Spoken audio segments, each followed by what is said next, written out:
बताया कि प्रदेश में कोरोना का संक्रमण घट गया है और आज जो है प्रदेश में कुल 214 मामले रह गए हैं, जबकि एक समय पे 30 अप्रैल को ये मामले 3,10,000 से अधिक थे। यहाँ ये भी बताना है कि नए मामले जो हैं वो कि आज 16 नए मामले आए हैं, वहीं पर 28 मरीज जो हैं वो स्वस्थ होकर गए हैं। यहाँ ये बताना है कि ये जो उत्तर प्रदेश में मामले घट रहे हैं, ये एक जो उत्तर प्रदेश का मॉडल है, जो माननीय मुख्यमंत्री जी के निर्देशन में, उनके मार्गदर्शन में और उनके द्वारा विभिन्न लगभग 18 जनपदों के स्वयं के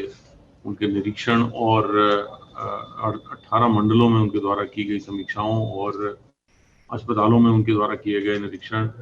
मरीजों से की गई बात और गांव-गांव में जाकर उनके द्वारा जब स्थिति का आकलन किया गया, जो 3T का फॉर्मूला अपनाया गया, टेस्ट, सबसे पहले ट्रेस, टेस्ट और ट्रीट का, उसमें जो अभिनव प्रयोग किए गए उसी का परिणाम है कि आज यूपी मॉडल के सफल है और उसमें केवल 214 मामले आज उत्तर प्रदेश में बचे हैं। यहाँ ये बताना है कि ट्रेस में जब माननीय मुख्यमंत्री द्वारा गाँव का भ्रमण किया गया तो उनके द्वारा ये निर्देश दिए गए और ये रणनीति अपनाई गई कि घर घर जाकर लक्षणयुक्त व्यक्तियों की तलाश की जाएगी और उस समय घर घर जाकर लक्षणयुक्त व्यक्तियों की तलाश की, जो कि अभी भी जारी है। पुनः ये जो है अभियान प्रारंभ कर दिया गया है और इसके साथ साथ कोरोना के साथ साथ जो अन्य बुखार हैं, वायरल या डेंगू या इस तरह के जो बरसात के मौसम में जो इस तरह की बीमारियां हो जाती हैं, उनके लक्षण होने पर भी उनकी तलाश जो है वो प्रारंभ हो गई है, ताकि तेजी से ऐसे मरीजों की पहचान करके उनका तुरंत इलाज कराया जा सके। यहाँ ये बताना है कि 24 करोड़ की जनसंख्या में से 17 करोड़ 24 लाख के लोगों तक हमारी स्वास्थ्य विभाग की टीमें पहुंची हैं और उन्होंने उनके स्वास्थ्य का हालचाल लिया है, लक्षणों के बारे में जानकारी ली है। 16 लाख से अधिक मेडिकल जो किट हैं निःशुल्क जो वितरित किए गए हैं और ये जो इस तरह से टेस्ट जो हुए हैं, उसके बाद जैसे मान लीजिए लक्षण पाने पर उनका तुरंत टेस्ट कराया गया और टेस्ट में मैं ये बताऊंगा कि टेस्ट में कम मरीज मिलने पर भी कमी नहीं की जा रही है। कल भी जो है 2,17,846 जो है वो टेस्ट हुए हैं और ये इतने कम संख्या में मरीज मिलने पर भी टेस्ट की संख्या घटाई नहीं जा रही है। ये भी एक रणनीति का हिस्सा है कि जिसमें कि ये प्रयास किया जा रहा है कि अधिक से अधिक लोगों की जांच हो जाए, ताकि कहीं पर भी संक्रमण का लक्षण का कोई भी मामला कहीं हो अर्ली स्टेज में, उसको वहीं पर ही आइसोलेट कर लिया जाए ताकि इसको और फैलाने से रोका जा सके। यही एक तरीका है कोरोना से लड़ाई का और कोरोना पे कंट्रोल करने का। तो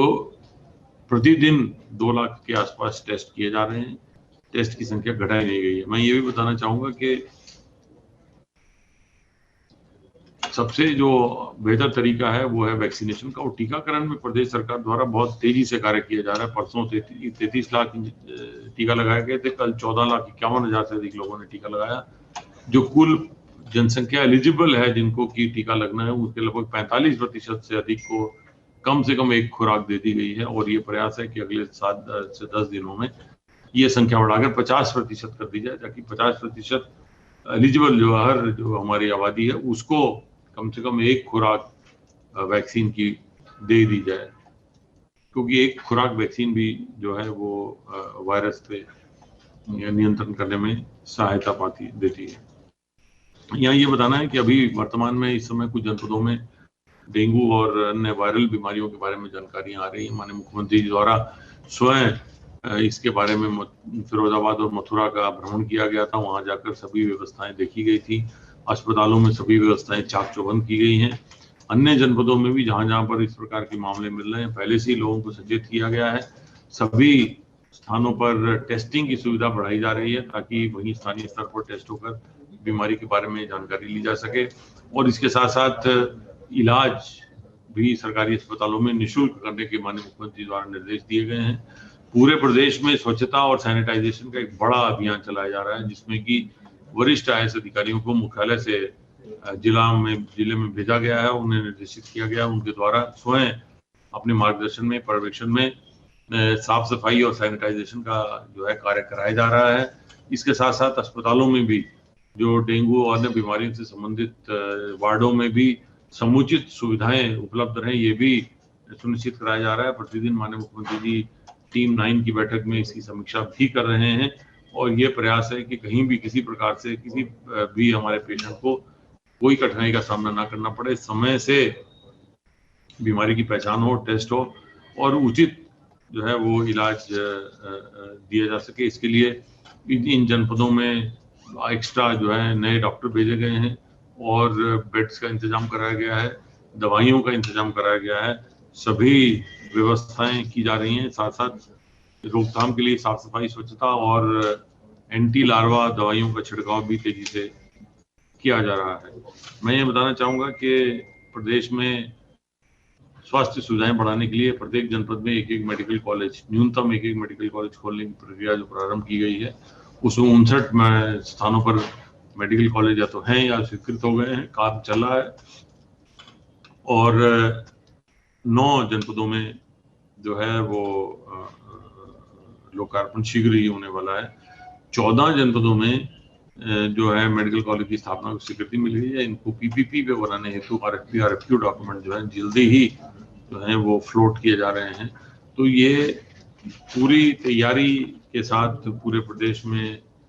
आवश्यक स्वास्थ्य सुविधाओं को जुटाने की तैयारी चल रही है। मैं बताना चाहूंगा कि लगभग 400 के आसपास नए ऑक्सीजन प्लांट भी ऑपरेशनल हो गए हैं। लगभग 555 नए प्लांट स्वीकृत किए गए थे और 400 से अधिक प्लांट जो है वो कार्यशील हो गए हैं। वहां पर प्लांट चलाने के लिए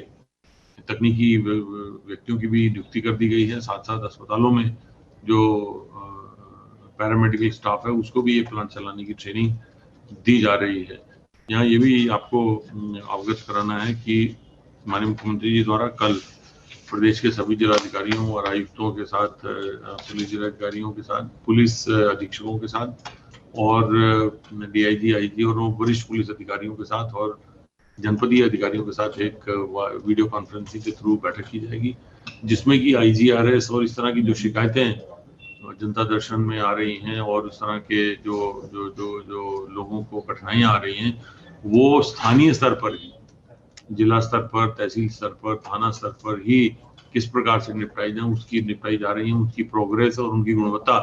की समीक्षा माननीय मुख्यमंत्री द्वारा स्वयं की जाएगी और आवश्यक निर्देश दिए जाएंगे। पुनः मैं ये बताना चाहूंगा कि कोरोना का संक्रमण अभी पूर्णतः समाप्त नहीं हुआ है, नियंत्रित हुआ है, इसलिए सावधानी बरतना बहुत जरूरी है। इसके साथ साथ डेंगू और इस प्रकार की बीमारी से बचने के लिए हम सबको अपना ध्यान भी रखना चाहिए। आसपास पानी ना भरने दें, कहीं पर भी ताजा पानी ना इकट्ठा होने दें, न सब अपने घर के आसपास साफ सफाई रखें, पूरी बांह का कमीज डालें और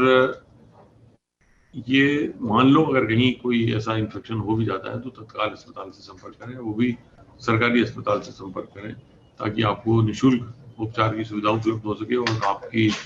जानकारी के हिसाब से आपके रहने वाले स्थान पर भी साफ सफाई और मच्छरों की समाप्ति का कार्य हो सके। धन्यवाद।